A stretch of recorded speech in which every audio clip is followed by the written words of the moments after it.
How to Run Profitable Retreats podcast, the podcast that guides you not to only host retreats that thrive financially, but also transform people's lives.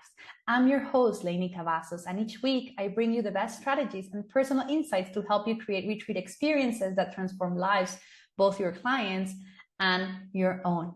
In our journey together, we'll dive into the secrets behind successful retreats, from crafting a unique atmosphere to mastering the logistics that ensure profitability. Whether you're tuning in for inspiring interviews with leading retreat experts or seeking actionable advice in our solo episodes, this podcast is your go-to resource for turning your retreat visions into reality.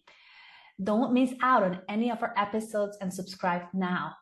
For more tools and a free guide on creating your own six-figure retreat business, visit theretreatplanner.com. Now let's get started and make your retreat dreams come true.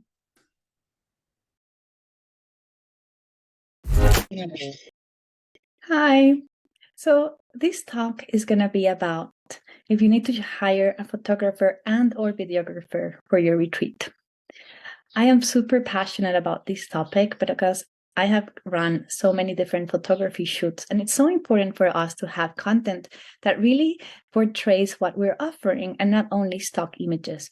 Now you can find beautiful images in different places, for example, pexels.com or Unsplash, that they're royalty free and you can use them. So there are certain images that you can definitely use when you're promoting your retreat.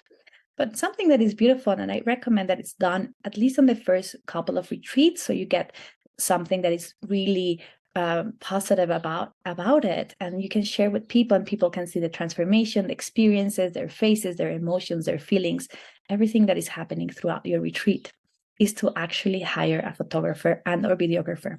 Nowadays, videography converts so much more than photography, but it's always important to have still photography as well.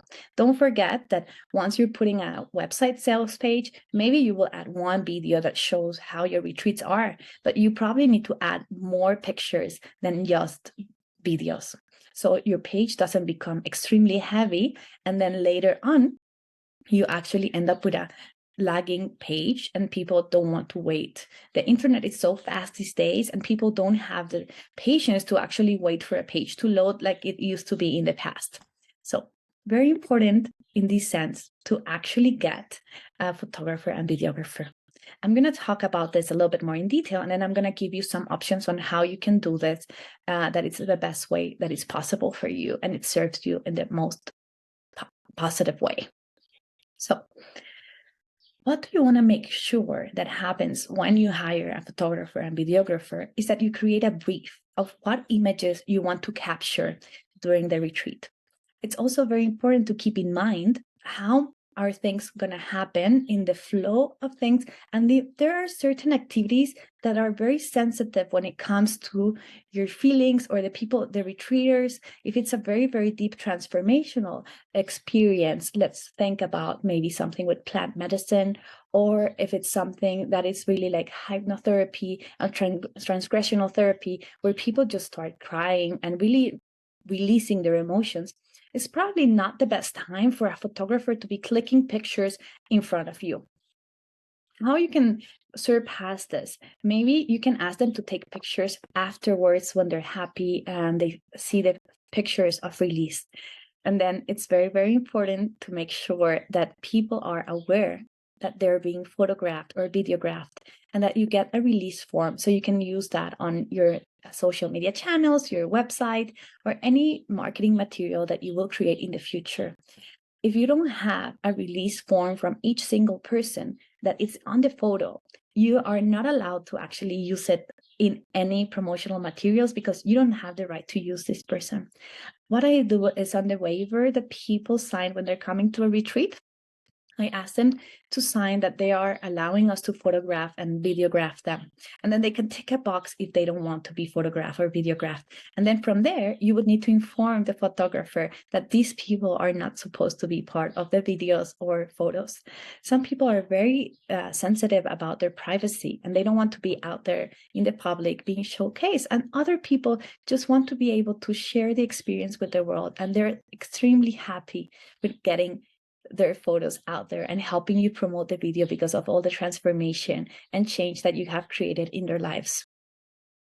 So, going back a little bit into the brief part, it's very important to do a list of every single thing that you want to be photographed. And you can actually pre-plan certain shots.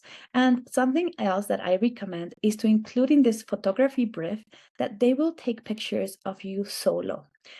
Group pictures convert the most on social media, and I have tested so many different ads and posts to see which one works best, but group photos always perform better.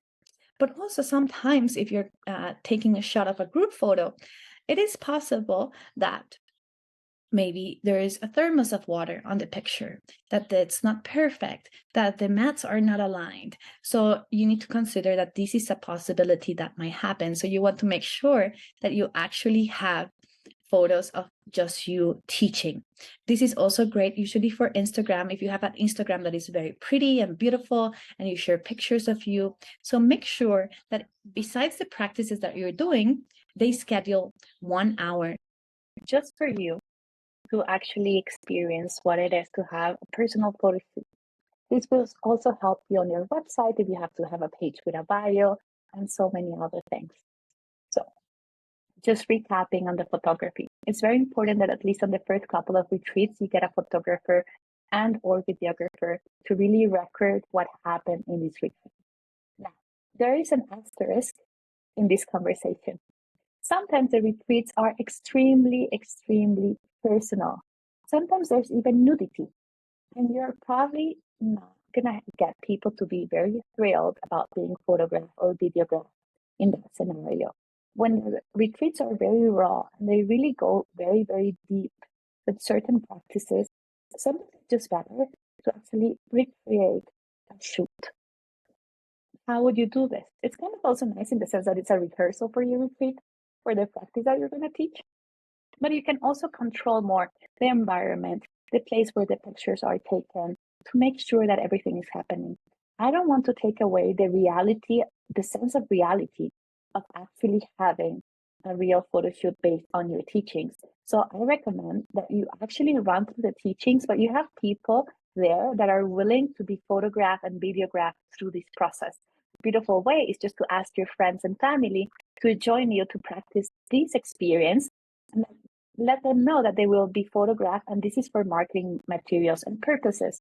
Another great idea is also to actually get other facilitators that are very interested in creating content for themselves and just hiring a venue for one day, a venue that is beautiful, but it's also kind of generic in the sense of getting shoots for every single person. So you are the student at some point for someone, but then later on, this other facilitator will be your student. This is a beautiful, great way to create content around everything and then create this collaboration. People can share the pictures and they can tag you. So this is also beautiful for exposure in other networks. It's just important to make sure that once you're doing this collaboration, you get also again a brief of the pictures that you want to get. So you make sure that everyone gets a fair share of images that they can use. Sometimes when you have too many heads in one place, it's harder to get this.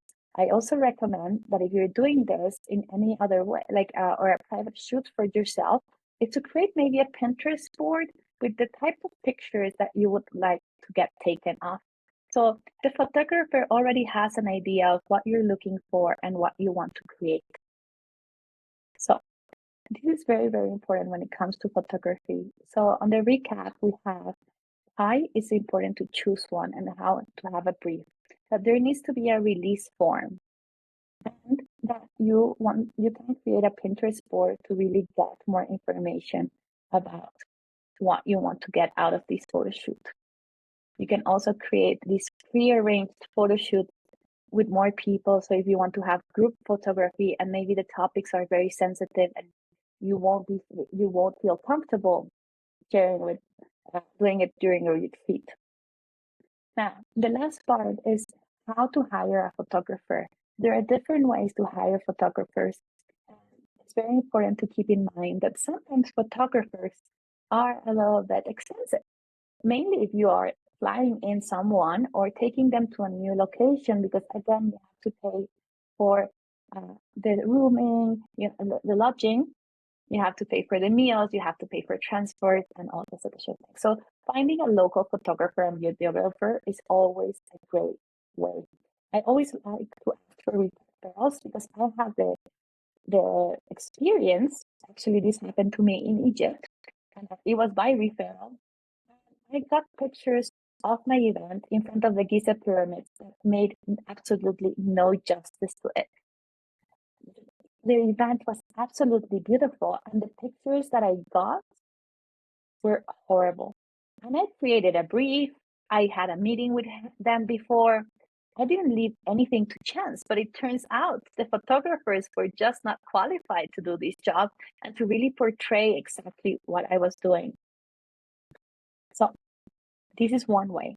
You either bring a photographer from outside and you pay for the expenses, you hire a photographer that is on location. Sometimes places that where you rent, they already have someone that they can suggest, or some places might even have an in-house photographer and you can just hire them and they just come whenever you really need to make these shots happen. So you get charged for that instead of like the whole overall weekend. It's so important to actually get to hire the right person for the job. I hope this video was helpful and you get to know a little bit more about photography and videography and why it is so important. On another talk, I'm going to really talk about how to get testimonials. And actually, video testimonials are a great way to do it. So this is another conversation, and I hope you get to join it and see what I'm talking all about. Thank you. Wow, what a great episode. If you like our podcast, How to Run Profitable Retreats, leave us a review and share it with a friend. And do you want to create a six-figure retreat business? I invite you to join my upcoming masterclass, Epic Retreats Live, where you will learn my system to create transformational and profitable retreats. All the details are in the caption. And if you're ready to start your journey today, book a call with me to find out what would be the best next steps. See you next week.